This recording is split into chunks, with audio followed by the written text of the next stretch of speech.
ادامه برنامه‌های رادیوی تاجیکستان.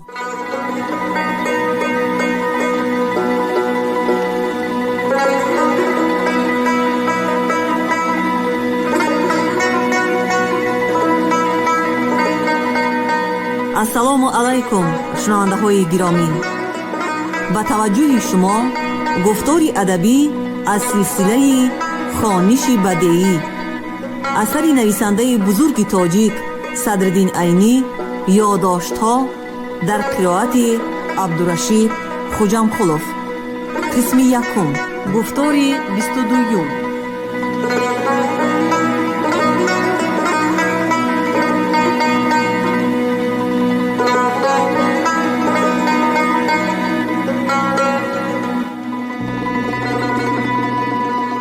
در دهه تحت قرغام از همان جماعه برقط یک سرکرده پیری 80 ساله بود که مردم او را بیک بابا می گفتند. نامی اصلیش در خاطرم نمانده است. از زمین‌های املاک ساکتری در شمال سری مزار 40 تناب زمین به او تنخواه بود. او آدمی صاف قلبی رحمدل بود و دهقانان خود را به چیزی و به کاری مجبور نمی کرد و به سری حاصل غنداری نمی رفت و آدم خود را هم نمی فرستاد. دهقانان او میرزا یولداش و میرزا مؤمن نامان از تاجیکان ساکتری 2 برادر بودند که آنها دوستی نزدیکی پدرم بودند.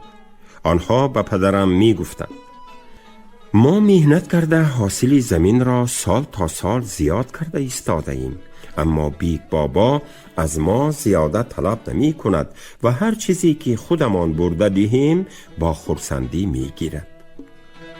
قربیک که در غیزدوان املاک دار شد چشم خود را به همین 40 تناب زمینی آباد دوخت.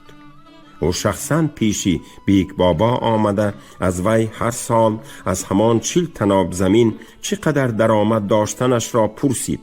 از روی جوابی بیک بابا هر ساله درآمدی او را 4000 تنگه حساب کرد و به امیر عرض کرده رخصت طلبید که هر ساله به بیک بابا از مالیات پادشاهی 4000 تنگه نقده دهد و آن 40 تناب زمین را به قطار زمین‌های املاک در آورده خود انداخته رویاند.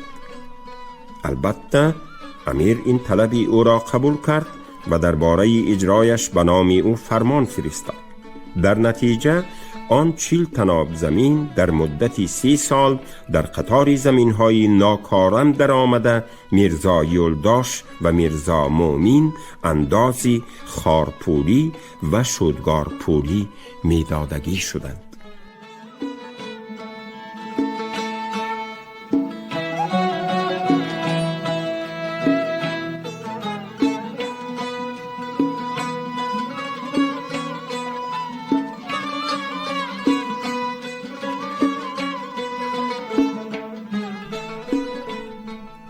قربیک در اولی سال وبا بنابر کاردانیش ترقی کرده در ریان ضیاءالدین که ریان غوزکاری و شاریکاری بود املاکدار تعیین شد.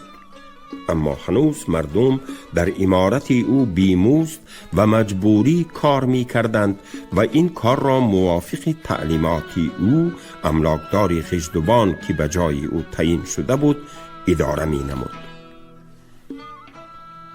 ما بچگانی دیه در وقتی بیکاری رفته امارت او را تماشا می کردیم. استاهای گلکار در خانه ها بروی گلگچ کندکاری می کردند. در آخرهای تابستان سال دویومی وبا خبری مرگ پسری قربیک آمد و او به استاها فرمان فرستاد که برای مرده پسری او از خشت پخته سغانه ساخته با گلگچ سفید کنند. استاها در وقت ساختن سغانه گلگجی با یکدیگر می گفتند خدا می کرد که خبری مرگ خود او می آمد و برای او یک سغانه سیاه ساخته می دادیم. از میانه 1 ماه نگذشته خبری مرگ خود او آمد. استاها در آن وقت به ایزاره دیوارهای خانه که مردم ایزار دیواری میگویند کار میکردند و برای انداویدن قسم پایانی دیوارهای خانه گلگچ را با خاکه انگیشت آمیخته رنگی سیاهچه تیار کرده بودند. هرچند بعد از مرگ قرابیک کسی از استاها را به کردن کار او مجبور نمی کرد، آنها با خواهش خود برای به عمل آوردن آرزوی پیشتره خود برای او یک سغانه ساخته رویش را با همان رنگی سیاه انداویدند. مردم می گفتند خدا غضب خود را به قرابیک از روز مردنش سر کرده نشان داد و سغانه او را مانند خانه های دود زده سیاه کرد. معلوم می شود که گوری او پر آتش است. بعد از مرگ قرابیک عمارت حولی او خوابید. استا و مردکارها به هر طرف پراکنده شده رفتند. در روی حولی و درون خانه ها مانند خیشت، گچ و رنگ مصالح عمارت همچنان چاش ماند. املاکدار خیشدوان آن حولی را قلف کرده گرفته به حساب مال پادشاهی گذرانید. خرابه این عمارت تا روزهای ریولوسیون بخارا بود. بعد از ریولوسیون مذکور مردم خرابه آن بینا را تماما ویران کرده چوب و خشتهایش را کشانده به احتیاج خود صرف کردند و در بین خود می گفتند آخر حق به حقدار قرار گرفت.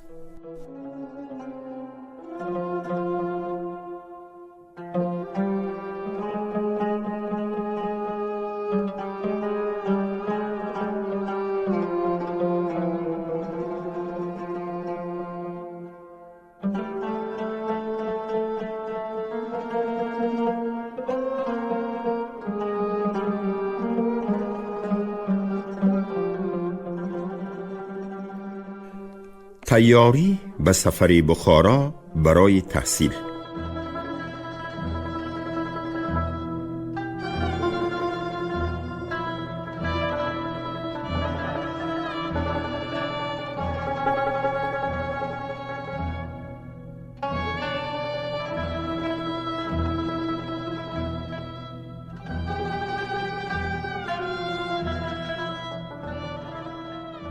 هرچند من از بخارا رفته تحصیل کردن امید خود را کنده باشم هم، در آن میان واقعی روی داد که برای بخارا رفته خواندنم امکان پیدا شد. در آخرهای تابستان سال 1889 مادر کلانم، مادرم که یک کمپیری 70 ساله‌ای برجا مانده بود، با من خبر فرستاد که دادرهایم را گرفته به پیش او برم و او در آخری عمرش مایان را بیند. من گوسفندان را به اکرام خواجه سپرده به در خانه قلف زده خر را سوار شدم. دادری کلانم را در پشت خر سوار کرده خوردش را به پیشم گرفته به دهه محله بالا رفتم. در روزهایی که ما در آنجا بودیم در محله نام دیهه که به آنجا نزدیک بود از بخارا میهمان آمده بوده است. میهمان پسری قاضی کلان دام الله عبدالشکوری مرحوم شریف جان مخدوم بوده. میزبان صاحب خانه ملا عبدالسلام نام دام الله کنجکی اکم بوده است. ملا عبدالسلام برای خدمت کردن به میهمانان اکم را از جای امامتیش جیغ زده آورده است و چون از او شنیده است که من در خانه مادر کلانم در دهه محله بالا هستم، مرا هم برای خدمت جیغ زده برد. شریف جان مخدوم با نزدیکان و خدمتگاران خود آمده بودند. اکم در درون مهمان خانه به دسترخوان پهن کنی و چای کشی مأمور بوده. من در روی صفه به سماوار جوشانی مشغول شدم. من سماوار را جوشانده تیار نگاه می داشتم. چای در کاری را دم کرده می دادم و دیگران آن چاینک ها را به مهمان خانه برده می دادند. در وقتی که من در سری سماوار نشسته چاینک ها را با لطه تازه می کردم، یک بچه از مهمانخانه برآمده پیش من آمد که به من هم قد اما از من قاقتر و باریکتر می نمود و او دلگرانه به لب صفه نشسته خود به خود گفت: مولانا جلال الدین رومی گفتند ده مرو، ده مرد را احمق کند، عقل را بی نور و بی رونق کند. من نصیحت مولانا را گوش نکرده به صحرا آمدم. صحرا به دلم زد. در اینجا لااقل یگان کس یافت نمی شود که هیچ نباشد آدم با وی بیت برک کرده روز را گذراند. من از او پرسیدم بیت برک چیست؟ بعد از آن که او به من با تعجب نگاه کرد: سواد داری؟ گفته پرسید. کمی خوانده می توانم. از یاد بیت می دانی؟ یک چند بیت می دانم. بیت برک همین است که گویان او به تفصیل دادن در آمد. من یک بیت می خوانم، تو در جواب بیتی می خوانی که حرف اولی وی با حرف آخری بیتی که من خوانده ام یک باشد. بعد از آن من در جوابی تو بیتی می خوانم که حرف اولی وی با حرف آخری بیتی که تو خوانده یک باشد و به همین طریقه خواندن می گیری. هر کس که جواب داده نمی تواند بایدادگی حساب می یابد و بیتی یک بار خوانده شده را دوباره خواندن درست نیست. اگر خواهی بیت برک بازی می کنیم. مایلش گفتم من.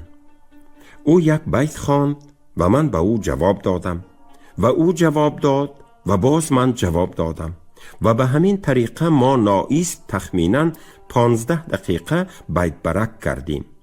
بعد از آن من سست شدم. هرچند بیت های از یاد کردم هنوز تمام نشده بودند، بیتی که حرف اولش به حرف آخری طرف مقابل یک باشد به یادم کم رسیدن گرفت. حریف من نسبت من زودتر بیت های درکاری را یافته می خواند. من حس می کردم که او در این کار تجربه کفایت کننده دارد.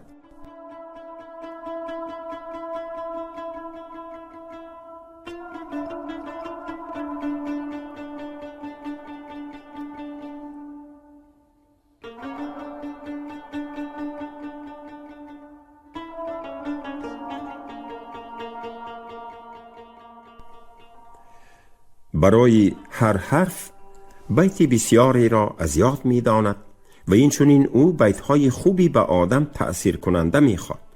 لیکن از آهنگ خوانشش معلوم می شد که او معنی های بیشترین آن بیت ها را آنقدر درست نمی داند. من از این کمبودی حریف خود فایده برده فریبگری را به کار بردن گرفتم. کلمه های بعضی بیت ها را که حرف اولیشان به درد من می خورد بالا پایین کرده به مطلب موافق نموده می خواندم، یا اینکه به جای کلمه اولین بعضی بیت ها کلمه های بیرونه را که حرف اولینشان به من در کار بود می آوردم. البته با این کاری من معنی بیت ویران می شد، اما حریف آن ویرانی را حس نمی کرد. یک وقت حریف یک بیت خواند که آخرش حرفی ژ بود. من در عمر خود هنوز به بیت راست نیامده بودم که اولش حرفی ژ باشد. تنها من دو کلمه می دانستم که اولی آنها حرفی ژ بود. یکم ژاله، دویم ژاژ، ژاژخایی. من کوشش می کردم که یکی از این کلمه ها را به سری بیت به جای کلمه مانده خوانم، اما به زودی راست نمی آمد.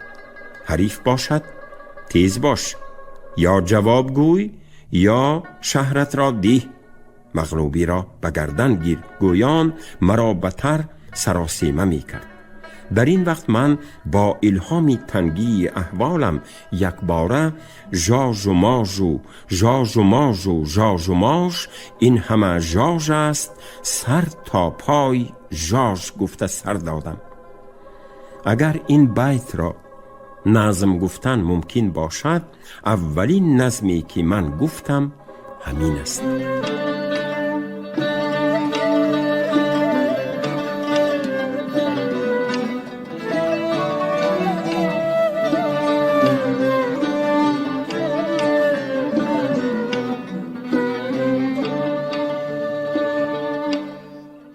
حریف حرف اولی این بیت ژ جی است گویان جنجال سر کرد. من باشم به بالای ژ بودن این حرف سخت ایستاده بودم و یقین می دانستم که این حرف ژ است نه جی. اما من درون می خندیدم، زیرا این بیتی که من خوانده بودم هیچ معنی نداشت و بافته خودم بود. خوشبختانه حریف به این نقطه سستی من پی نبرده بود.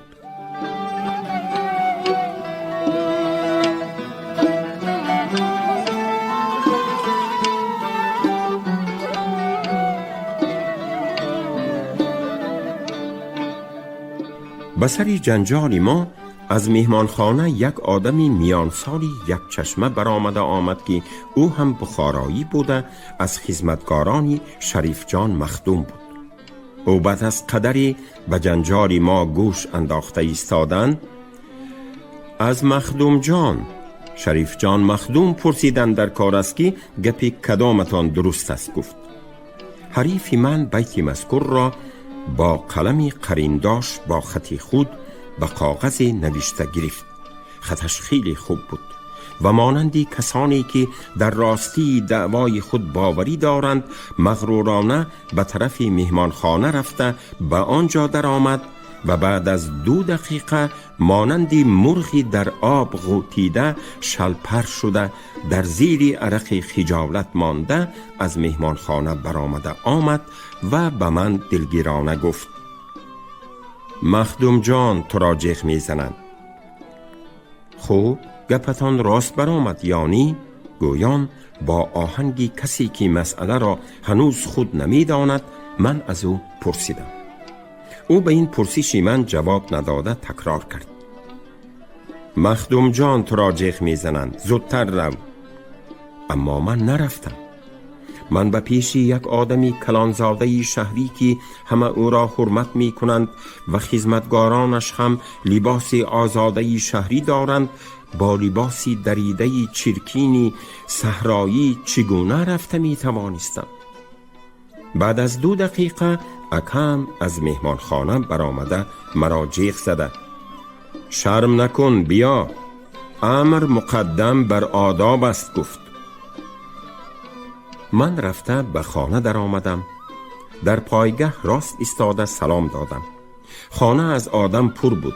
بیشترین آنها آدمانی سله سفید ملانما بودند و بعضی موی سفیدانی دیه هم در آنجا می نمودند. در پیشگاه میهمانخانه یک جوانی سفید روی خرمایی موی تخمیناً 25 ساله می نشست.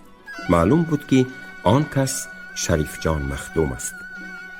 شریف جان مخدوم به من با دقت نگاه کرده از من پرسید نامت چیست؟ صدرالدین جواب دادم. بسیار خوب. با میرزا عبدالواحد تو بیت پرک کردی؟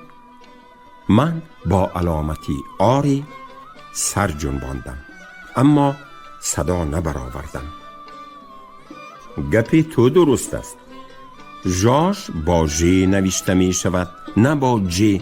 گفت و علاوه نمود تو برای به بخارا رفته خواندن خواهش نداری؟ من سرخم کردم. چیزی نگفتم، اما برای از نعمت خواندن محروم شدنم دلم ویران شد و در چشمانم آب چرخ زد. اکم به گپ در آمد. پدر و مادرمان وفات کردند. دادرهای خرد داریم. تنها همین به آن بچگان سرابانی می کند. برای خواندن این همین احوال مانع شده ایستاده است. گفت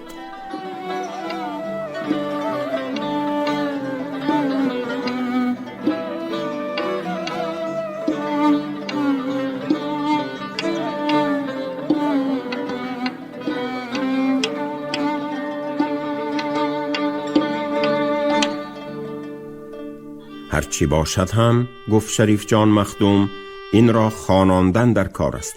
بچه‌ای قابلیت ناک می نماید.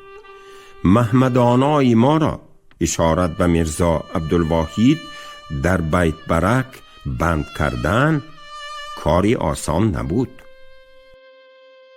دامالای کنجکی اکه هم صاحب خانه ملا عبدالسلام به گپ همراه شده. من هم کوشش میکنم که این به خواندن رود گفت و به من نگاه کرده علاوه نمود. رو سماوارت را تیز تیز جوشانیدن گیر. من از مهمان خانه برآمدم در حالتی که از این مصاحبه از حد زیاد خرسند بودم. خرسندی من نه از آن جهت بود که شریف جان مخدوم باجه نوشته شدن ژارژ را تصدیق کرد، زیرا اگر او تصدیق نکند هم من به خوبی می دانستم که این کلمه باجه نوشته می شود.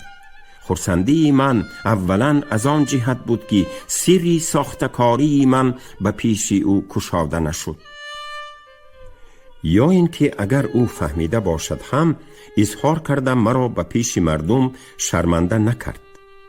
دویم و از حد زیاد خرسند شدنی من از آن جهت بود که من در نتیجه این مصاحبه همه مانعه ها را پشتی پا زده دیگر باره جزم کردم که به هر دشواری که باشد بخارا رفته خوانم.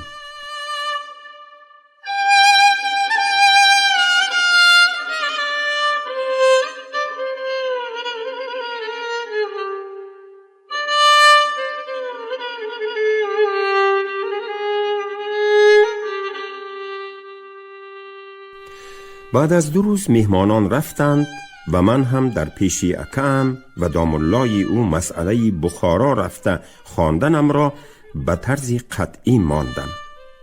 آخر قرار دادند که دادرها را به مادر کلان سپاریم و مرا اکم همراه خود به بخارا برد. و ملا عبدالسلام گفت زندگی این در مدرسه به چی نوعی که باشد می گذرد. خدا پادشاه است. مادام که در پیش یک آدمی کلان وعده دادیم، این را بخارا بردن در کار است. این شریف جان مخدوم همان صدری ضیا است که تذکیره منظومه دارد و این میرزا عبدالواحد همان میرزا عبدالواحدی منظم است که از آن روز سر کرده تا آخری عمرش به من دوستی نزدیک بود و در ماه مارس سال 1934 در استالین آباد با بیماری سرماخوری وفات کرد.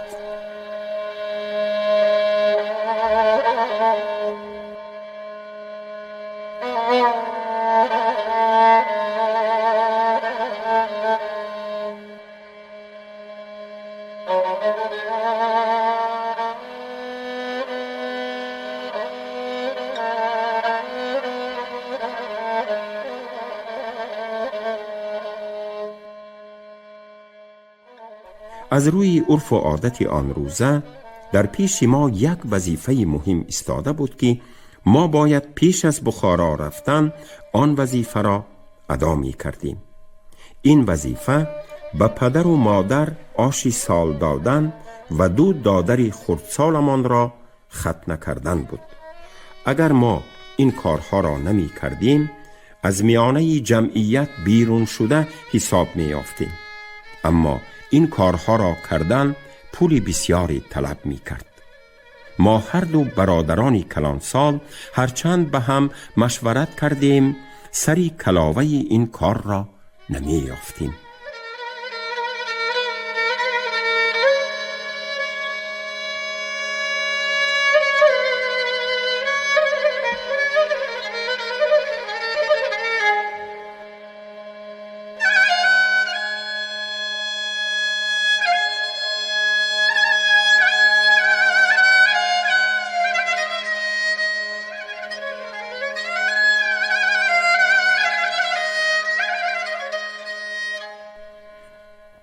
بعد از فکر و ملاحظه بسیاری ناخواست به خاطرم رسید که حولی روی دریچناکی در دهه محله بالا از پدر مانده امان را فروشیم و پولش را به این کار صرف کنیم.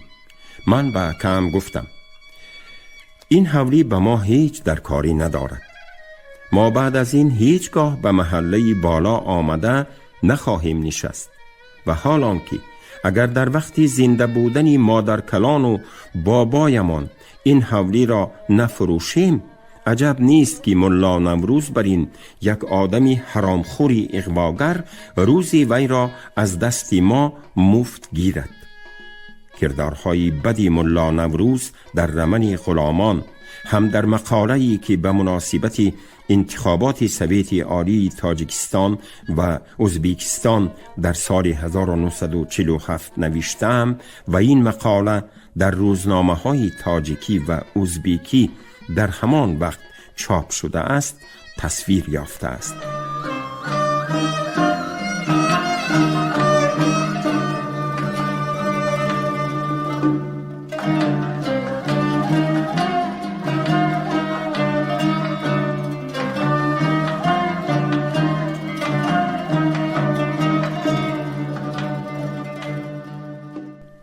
این فکر با کم هم معقول شد.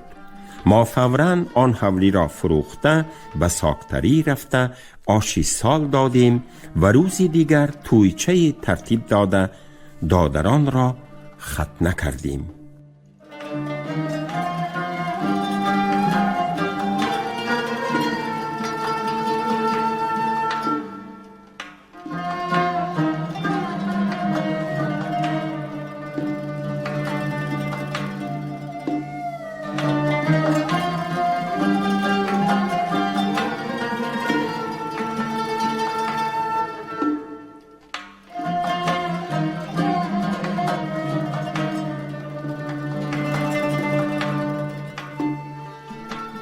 بعد از به پای خیستنی دادران، من گوسفندانم را فروخته برای خودم و دادرهایم یک قطار کرته لازمی و لباسهای زمستانی گرفته دوزاندم. از پولی گوسفندان 5 تنگه 75 تن زیادتی کرد که وی را برای احتیاط در میان خود محکم بستم.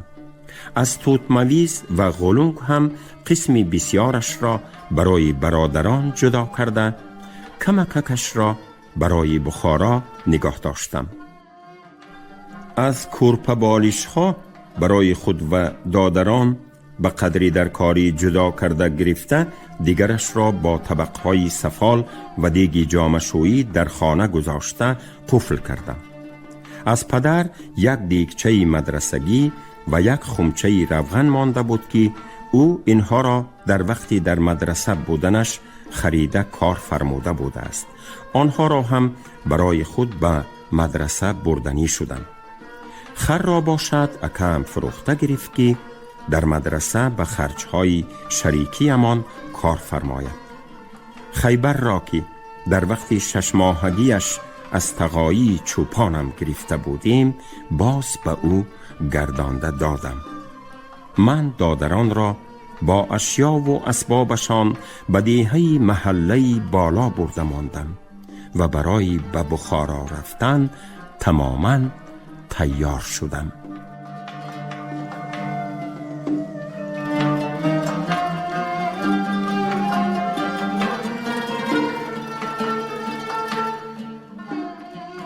شما گفتار 22 را از روی اثر نویسنده بزرگ تاجیک صدرالدین عینی یادداشت‌ها شنیدید. راوی عبدالرشید خوجامقولов، کارگردان شیرعلی نغزلی. پایان گفتار ادبی از سلسله خوانش بدیعی.